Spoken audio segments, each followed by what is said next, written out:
Good afternoon. My name is Tanya Marie Beck. I am currently a student at Concordia University, and I am studying applied psychology and currently working on my undergraduate bachelor's degree in the School of Arts and Sciences.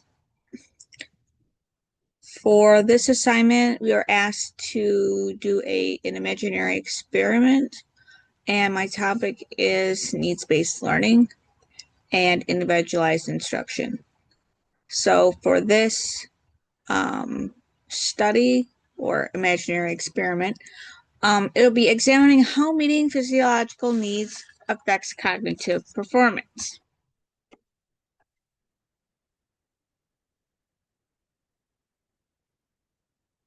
The purpose and hypothesis statement.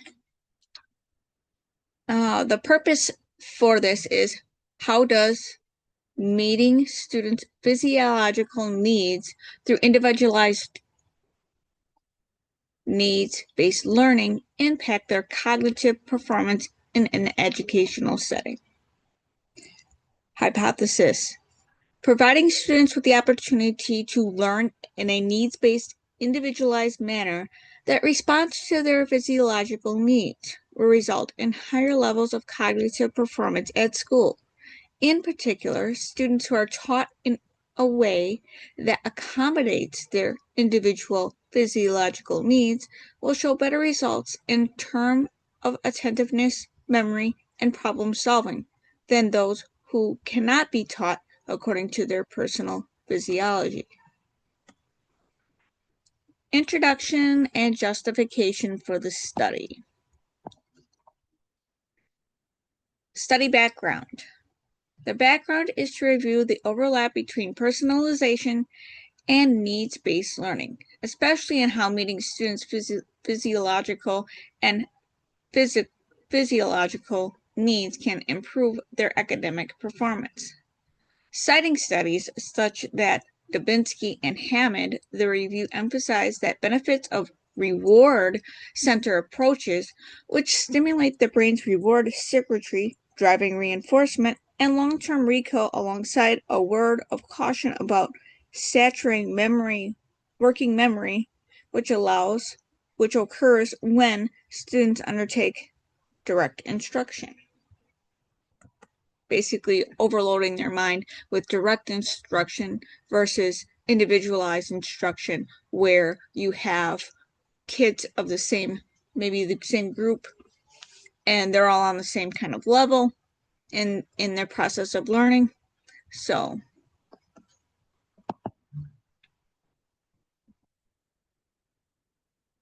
the theoretical base of this study is based on Maslow's hierarchy of needs, as described by Naraz, Barak, and Khalid 2023. This underlines the importance of fulfilling basic physiological needs, where from higher order cognitive engagement and learning should be expected to be developed.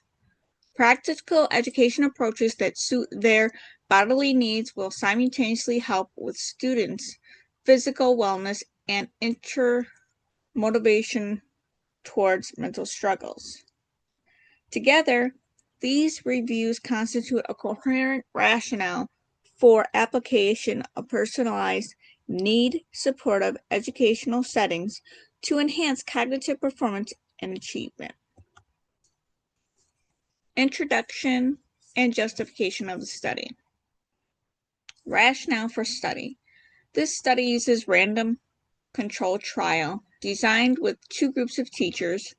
The treatment group receiving individualized need-based teaching with explicit reference to physiological needs, while the control group continues their regular instruction.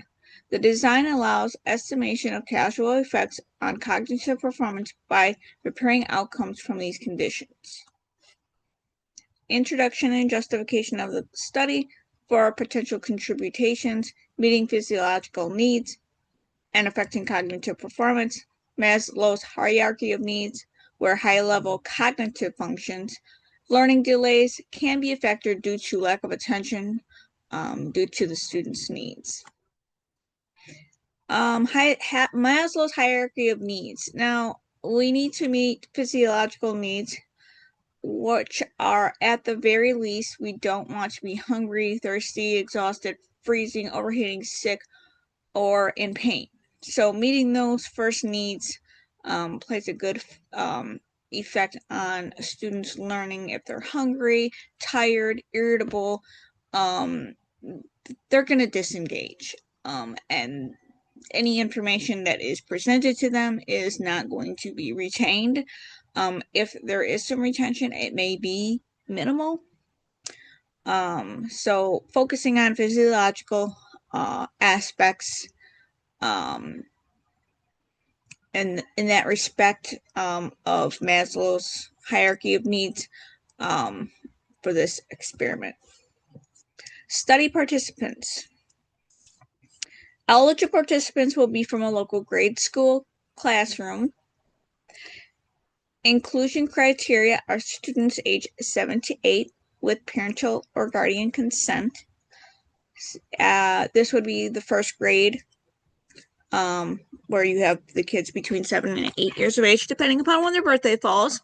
And then no learning disabilities. That would need to be a separate provision. Students with IEPs already have like that aspect of like individualized learning because they have a learning plan for that. So these are just students just based off of like regular classroom testing. I know some schools do it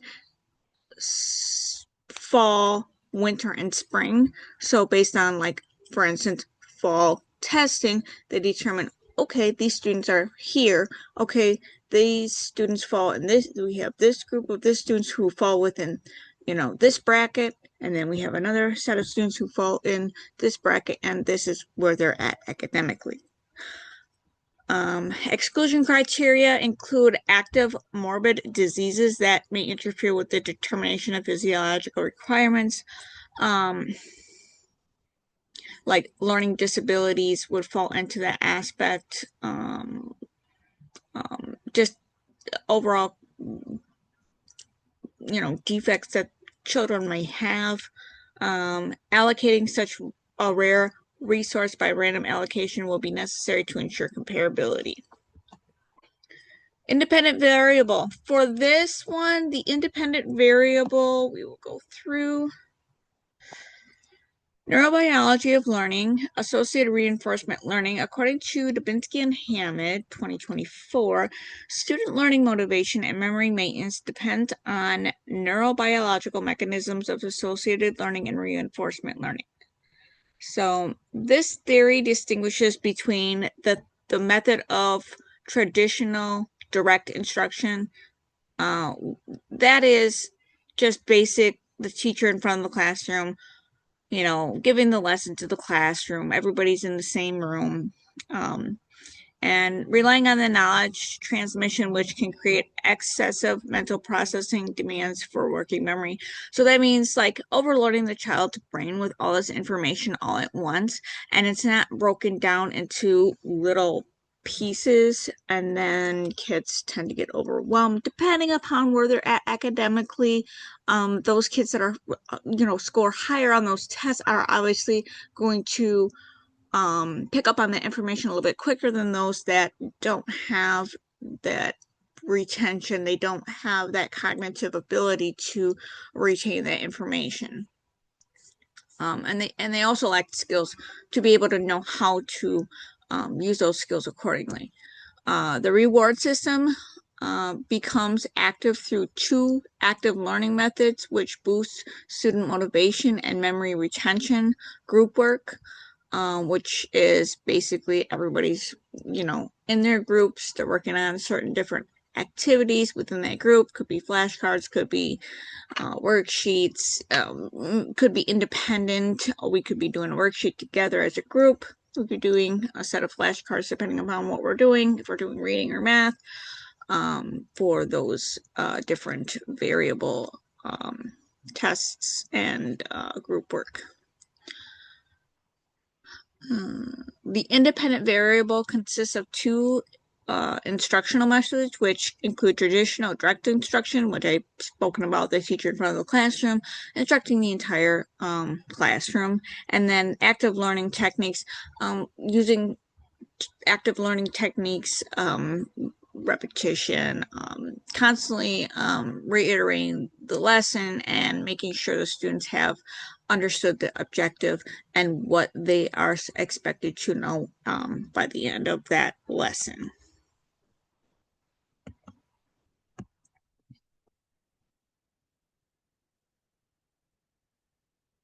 Maslow's hierarchy of needs in relation to education, Nas, Barak, and Kala 2023 highlight the fact that the basic physiological needs of students like hunger, thirst, need to be fulfilled for higher order cognitive functions to function optimally.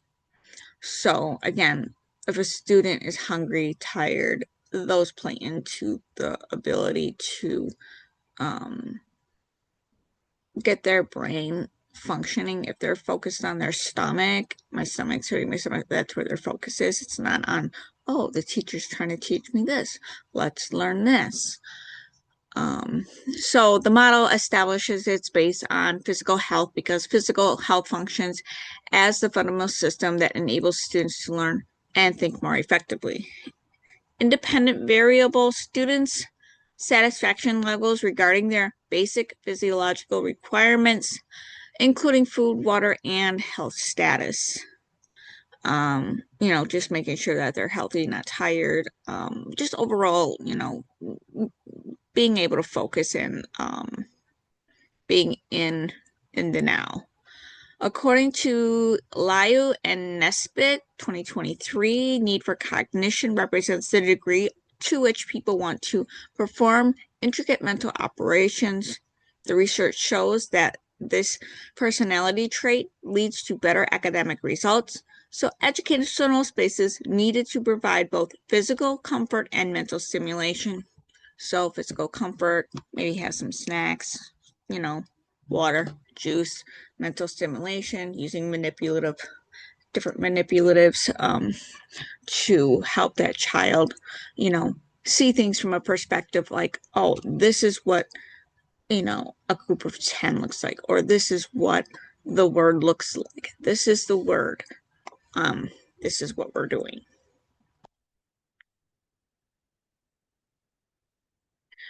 Dependent variable with operational definitions. Student satisfaction levels regarding the basic physiological requirements include food, water, and health status. According to Liu and Nesbitt, the need for cognition represents the degree for which people want to perform intricate mental operations. The research shows that this personality trait leads to better academic results, so educational spaces need to provide both comfort and physical comfort and mental stimulation. The independent variable consists of cognitive engagement, opportunities that span from difficult problem-solving activities to mentally stimulating activities. Cognitive performance, stability is the student's capacity to think, reason, and apply their intellectual capabilities in an instructional setting. Attentiveness, selective attention is one domain of cognitive function. It assesses a student's ability to focus and sustain concentration during portions of learning activities. Memory retention, measuring controls for students' ability to retain and remember information over time, which is fundamental for long-term learning expertise. Problem-solving ability of students to use their knowledge in complex and unfamiliar situations. Operational definitions, independent variable, needs-based learning, individualized instruction with physiological needs met versus dependent variable, standard instruction with control group that did not receive interventions. The researchers used 3 outcome variables to assess cognitive performance, which included observational skill attentive ratings and memory retention tests with immediate and delayed recall components, and problem-solving accuracy assessment based on standardized academic measures like standardized testing, that everybody takes the same test and that they answer the questions according to their knowledge base. the operational definitions, the research employed standardized testings of cognitive and academic observation checklists for attentiveness, and Chromebooks or tablets for online assessments, snacks, waters, chairs for intervention group, and customized learning materials based on, what aspect are we looking at? Are we doing education with math in these groups, or are we doing it with the reading components? So there's two different avenues there. So based on where they're at academically, more times than not, the area of focus is that reading, because if they're not able to understand and read, they're not going to be able to do math as well. The educational context in classroom stays the same for 2 weeks. The experimental group has access to snacks, water breaks, and a choice of seats as physical motivation in addition to an individual motivational instruction plan. The control class received the standard classroom treatment without exposure to such interventions. Fidelity of the prescribed conditions is monitored by researchers and educators. Equipment. Data collection, observations, testing through the process, keeping notes of the student progress through worksheets, testing, and other platforms used to track progress, refreshments, snacks to ensure physiological needs are met for the intervention group. Equipment that would be needed for this would be Chromebooks, dry erase boards, worksheets, flashcards, books, writing and coloring materials. Some other materials as well would be assessments, standardized tests, attentiveness, on-task behavior, observation, related to materials, flashcards, readers, worksheets, manipulatives, and problem-solving techniques to teach the students how to navigate through some of those tough areas. Measures. Outcome assessments will include standardized test scores, pre and post intervention, doing a pre-test and a post-test. Not necessarily that the questions will be the same as a pre and post-test. They will be similar in nature, but not the same exact pre-test that they got would mirror the post-test. Observational ratings of attention in class, memory recall across several time points. Solving problems will be assessed by a situation-based test posted after the lesson, like an exit ticket based on, this is what we did, this is your exit ticket, please summarize, or maybe it'll be a multiple choice answer. They'll be given a statement, given 3 to 4 answers to choose from to check their understanding of the materials that they learn. Questions may range from 2 to 3 to 4 to 5, depending upon what kind of material they're learning. Procedures. What will the participants do? They'll receive initial assessment, so that pre-test. Measure individual performance within the group, so taking notes, for the teacher, or the person doing the work with the groups, making sure that they're actively making those notes and tracking progress. Independent performance, tracking each individual student's performance, not as an entire group. We need it individualized per student. Post-assessment for review of students of progress, so that would be that post-test to review the students' progress and see where they're at now.